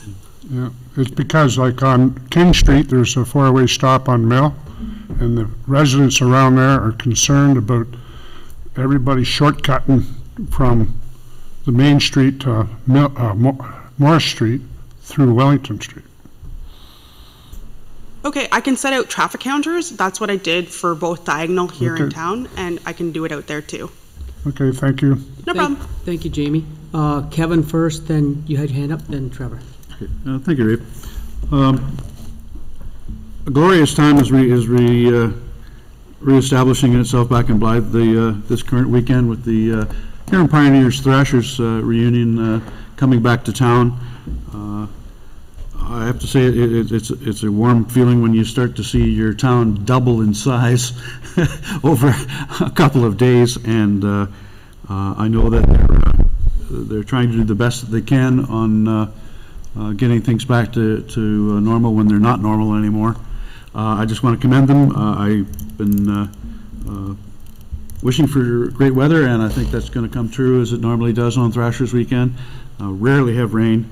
I invite everyone watching and everyone here at this council to take in some of the festivities. It's a great place to be, and it's a great revival for a small town. So I just wanted to bring that up under comments. Thank you. Thank you. Trevor? Yeah, thank you, Eve. I did do, I want to just make mention that we've had a couple of, we've actually had some actually good celebrations in the sense of positivity in this municipality, in the sense that, we as council and staff, I'm not going to take any responsibility for the positivity of the council, because I think this really ultimately deals directly with staff and Public Works, is that Public Works was received an absolute thank you for the way the Wingham Cemetery has looked over the past number of weeks. So I appreciate, what staff have done. I mean, I can honestly say, this council has had a lot of conversations about cemeteries, more of which we probably the next council will have. But I want to take this point in letting not only Public Works but the rest of the staff my ultimately support in that. And my next one was actually following up as to Councillor Heffer's comment as it relates to the Trail Committee. So the Trail Committee honestly has done an exorbitant amount of work to the trail with support of Public Works. And they did their training, they did their safety stuff, they've worked alongside what we as needed for insurance purposes, and everybody seems to be working together. And I'm wholeheartedly impressed that, I have not, I mean, again, I say this because I seem to not be told a lot of things from day to day, but I mean, I haven't heard any negative as to the work that is being done on that trail.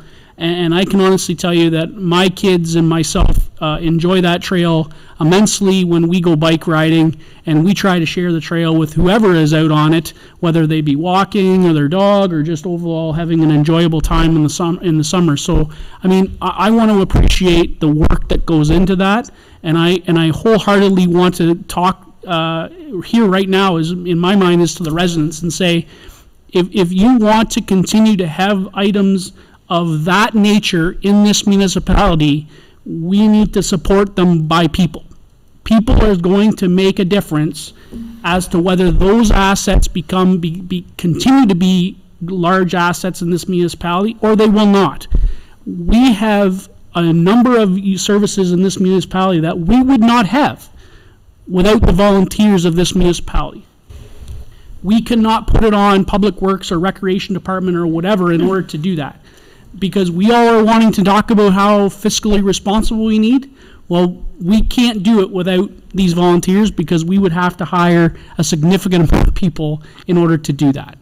So I want to just take that time and thank them and thank you. And I also wanted to make mention that I think it's as part of the Blythe Thrashers, is the Blythe Fire Department Association is having their breakfast is coming back. So it is on Saturday as well as Sunday, I believe, which is there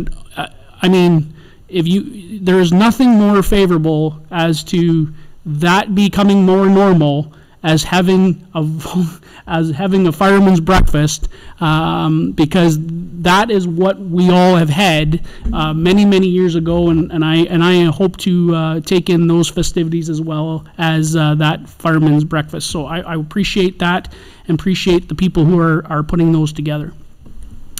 I did want to take one more other comment here, and really it's about the future. I wanted to congratulate this council for the successful work that we have done over the past 4 years, and I want to ultimately, at this particular point, I want to congratulate Councillor McBurney and Councillor Faulkner, as they have been acclaimed to their seats for the next term of council. So I do want to thank them for their years of service, but also congratulate them for their as they will be continuing their service of the Blythe Ward. And I also only want to say thank you to the rest of council, who right now is all going to be working hard to try to find ways to solve the problems that we have in this municipality with the Ontario and federal governments. How do we make everybody together? How do we become one unified group, and how do we become one unified solution? So, I mean, I ultimately want to thank you. I want to thank the Reeve. I want to thank the rest of council. I mean, this has been a very busy and a very exciting 4 years, and I don't think anybody here in this table will forget that the next 4 years is going to be as exciting and probably as demanding as it was this time. So I appreciate that, and I appreciate the time that you've given me, Reeve, so I want to leave it at that. Thank you very much. Thank you, and here. Okay, moving on to... You have Councillor Van Henderson with her. I do apologize. Thank you very much. I was just very excited to see the pipes laying on the road to go bring the services to Hutton Heights. So I would like to say, hooray, we're moving forward. Yes, and that was a long 4 years to get that, but I think every council member is very happy to see that is going to pay off, and it'll pay off in the future in dividends with new establishments. Yep. Every house we build maintains our tax base. Go ahead. Rafe, does anyone know, are the pipes straddling the bridge, or are they going under the water? Do we know? Yeah, Jamie. Go ahead, Jamie. I hear under. Under. Okay, so anybody didn't hear that, they're going under. Anyone else? Not seeing any. We have a request from Councillor Van Henderson, which we will deal with in the next council meeting, not tonight, that the Council of Township of North Huron hereby directs the Director of Public Works and Facilities to investigate and include the cost of paving the next part of Moncrief Road in the East Wawanosh Ward and 2023 draft budget.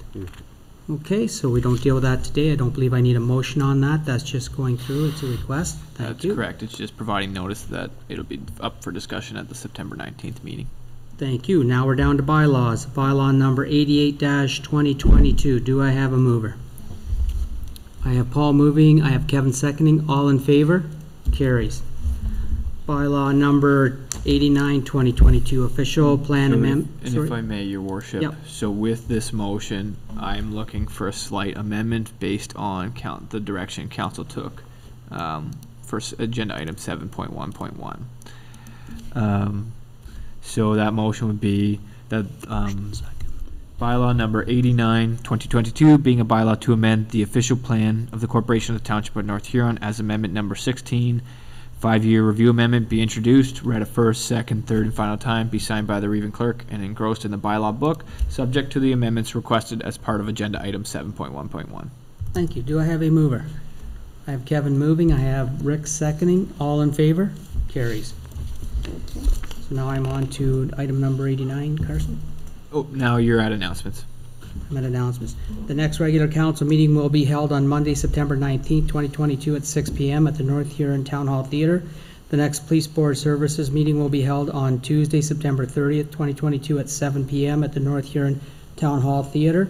The next Economic Development and Recovery Committee meeting will be held on Thursday, September 15th, 2022 at 2 p.m. in the North Huron Town Hall Theatre. The next Wingham BIA Board meeting will be held on Thursday, September 15th, 2022 at 6:30 at the Hot Stove Lounge in the North Huron Westcast Community Complex. The next Blythe BIA Board meeting will be held on Thursday, September 29th, 2022 at 8 a.m. at the Blythe and District Community Center. We have no other business. We have Your worship, Councillor Palmer wanted to discuss that in other business. my friend, you may start. May I? You may. Sorry for bouncing you around. So this is regarding Julie Sachak's her presentation about the disability access. I thought we needed to do something about it. It was a good presentation. Now what? Do we just sit and wait? So I'd like to ask staff to bring back a report that summarizes what North Huron has done thus far, because I think that would be an interesting thing to know. And further, the plans for older buildings, which is going to be our problem. Don't have to put the problem in, but that's going to be our issue, our main issue, and priorities. And further to that, I'd very much like to know how what the Act requests and what the county requests, the committee requests. If we're going to make any changes, I'd like to know, does what the Act requests good enough? And I know it could be just the bare minimum, bare bones, but I don't want a Cadillac either, something. So I think it'd be good to know that as we move forward. So Carson is going to just draft up a motion based on what you said, Chris, and read it back.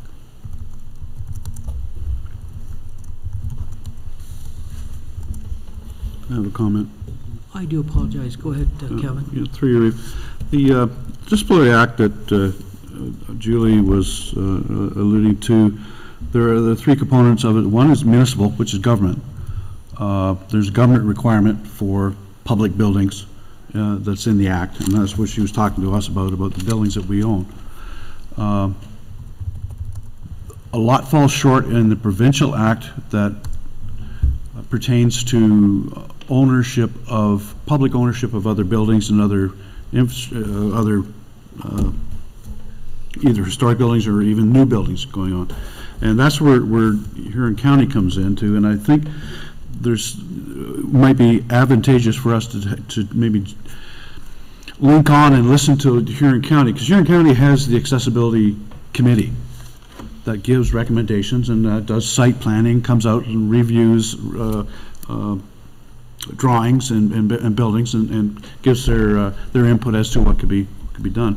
But on a municipal level, when we have the ability, or we have the I didn't say the ability, but we have a new build, so the new Riverview or River apartments going on there.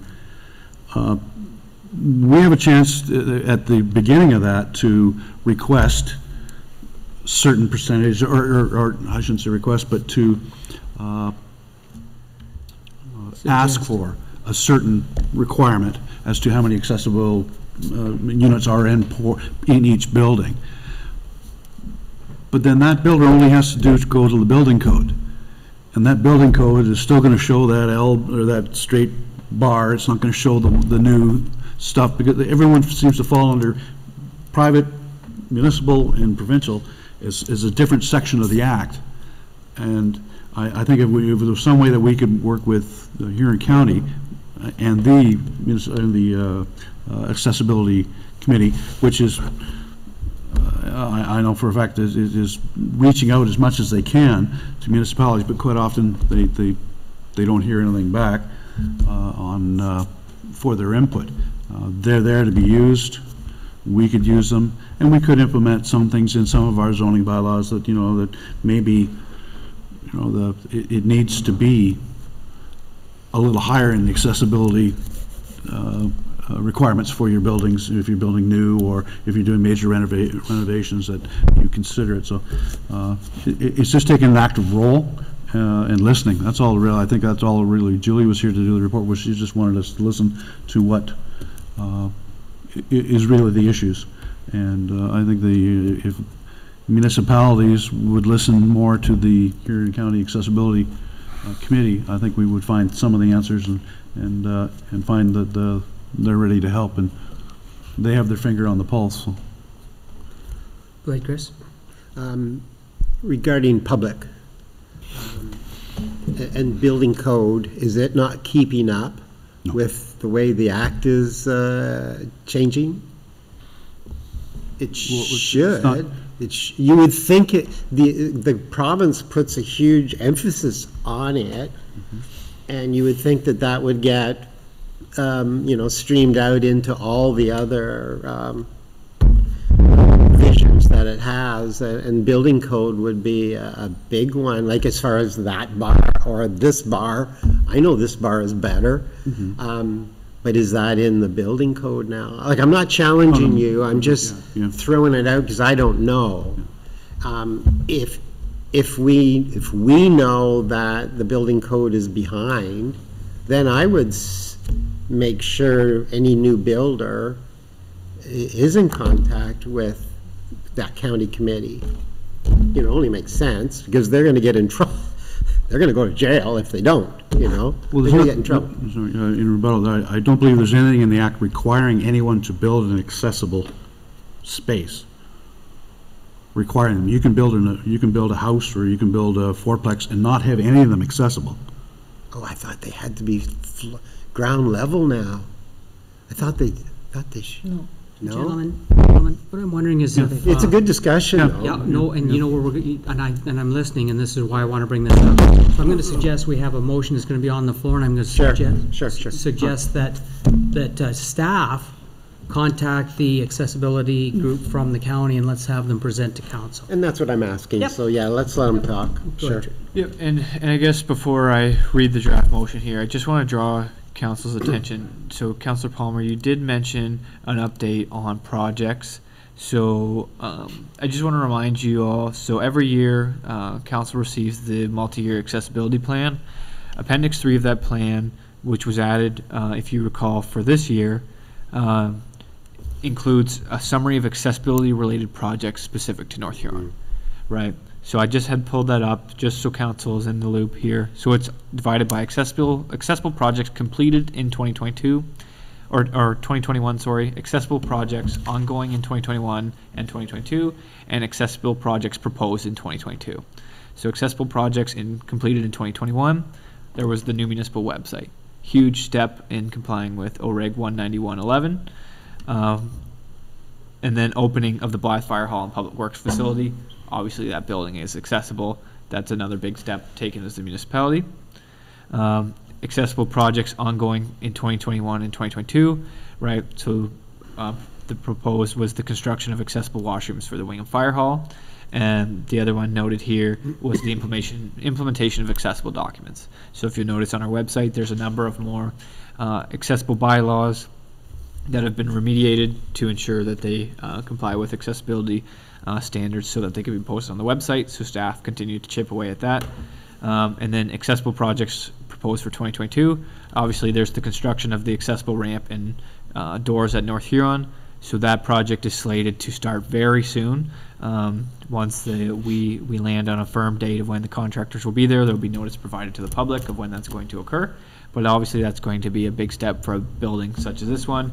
And then also the complex, there was installation of accessible door hardware, and it's noted here that for the complex to increase accessibility for all patrons, automatic door hardware will be installed on the exterior as well as 5 interior doors.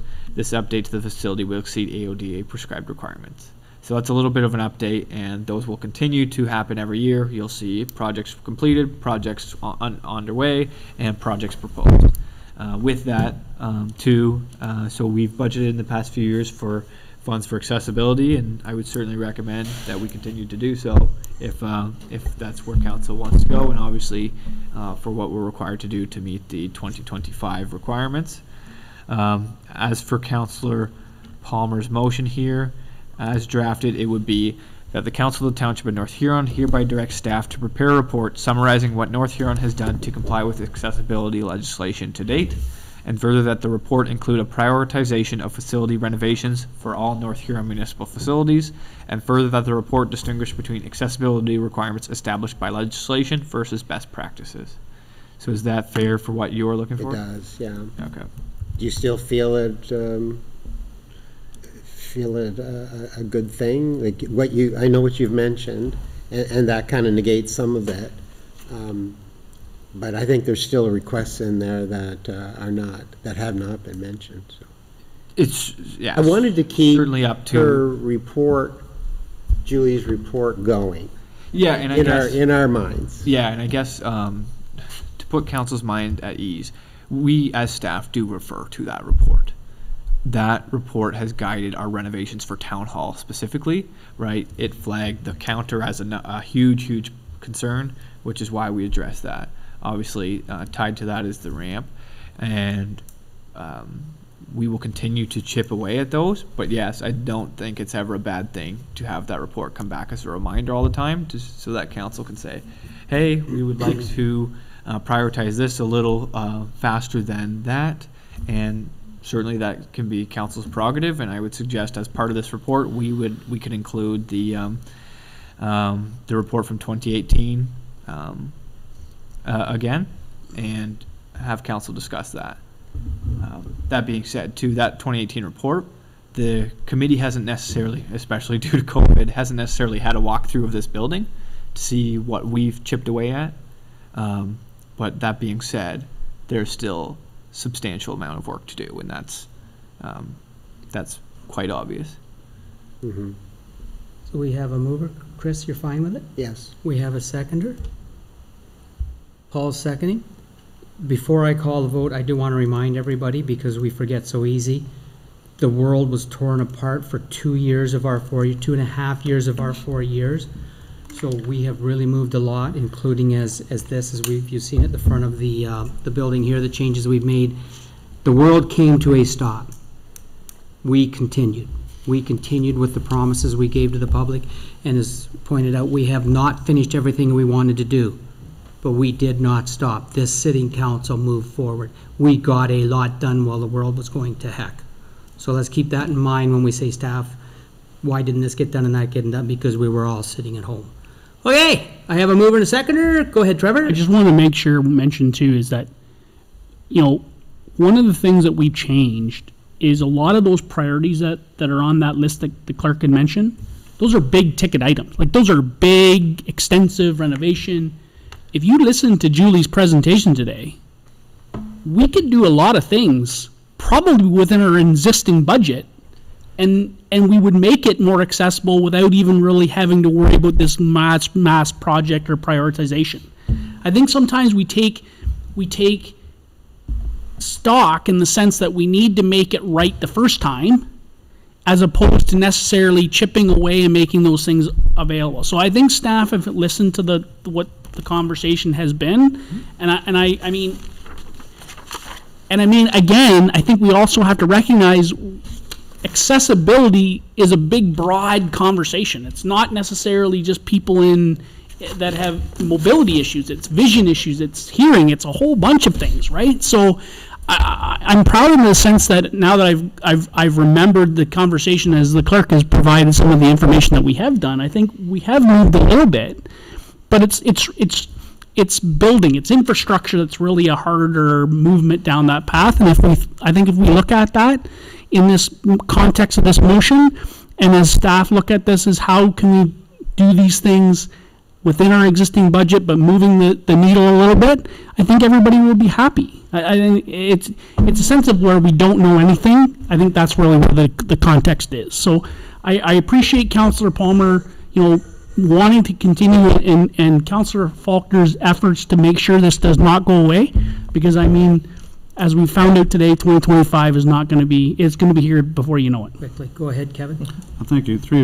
I want to make a clear distinction about the presentation by Julie Sawchuk and by Julie Sawchuk Accessible Solutions. And I want to reiterate on my comment about us using the Huron County Accessibility Committee, which is funded through our taxes and through for use by all municipalities in Huron County. Julie came forward here as a company, under a company, no different than a cement company telling us how we should be doing our sidewalks. I'm just saying that we have internally, we have the ability for the information that she was bringing forward. We always had that through the Huron County Accessibility. All I was advocating is that we use them more, which is brought to a highlight by Julie's presentation. But as far as Julie's coming here to show, it's not Huron County, it was just a citizen doing Thank you very much for that, Kevin. Okay, we have a motion on the floor. I believe it has been read. We have a mover, we have a seconder, we've had a conversation. All in favor? Carries. Thank you very kindly. We have no closed session tonight. Confirmation bylaw. Bylaw number 90-2022, confirmation bylaw, that the bylaw number 90-2022 being a bylaw to adopt, confirm, and ratify matters dealt with by the Council of the Township of North Huron at the September 6th, 2022 meeting, to be introduced, read a first, second, third, and final time, to be signed by the Reeve and clerk and engrossed in the bylaw books. Do I have a mover? I have Rick moving, I have Chris seconding. All in favor? Carries. Adjournment, that there be no further, there's no more business before us. We're going to adjourn at 7:57 7:57. Do I have a mover? Kevin moves, Anita seconds. All in favor? Carries. Thank you. Have a good night.